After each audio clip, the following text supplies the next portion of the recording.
If you're new to fasting, or maybe you've tried it before but you're struggling to see results, honestly, I'm not surprised. There is so much mixed information trying to sell you something. Fasting Tube is independent and focusing on real information.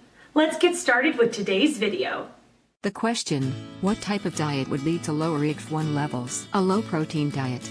See page on cell.com. Also see long-term effects of calorie or protein restriction on serum IGF-1 and IGF-3 concentration in humans. Vegans tend to have lower IGF-1 levels because plant-based foods have lower protein density than animal-based foods. It's surprisingly difficult to find animal-based food that's low in protein. So the easiest way to lower IGF-1 is to become vegan and not eat too much tofu. The BBC Horizons documentary says that intermittent fasting could decrease IGF-1 too. See how fasting changed my body for the better. Of course, this is N=1 statistics.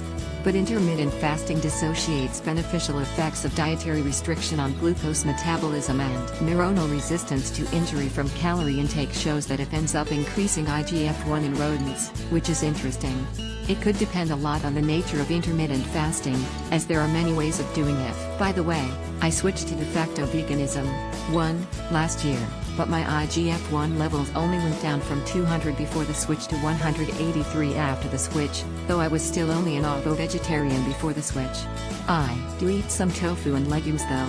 It's difficult to find a source of calories that's healthier than legumes, other than maybe nuts/avocados, but it's so easy to eat more calories than I need to when I eat fats. If you decrease protein consumption, you may need to eat more carbs/fats, however.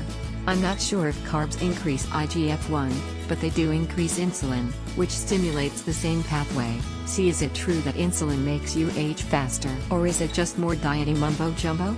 A diet rich in monounsaturated fats is possibly ideal though. See, what are the downsides, if any, of eating too many monounsaturated fatty acids? Mufus 1. I'm not totally strict about it though, since I'm not opposed to eating egg-based products in social settings. And there are some non-vegan supplements I take.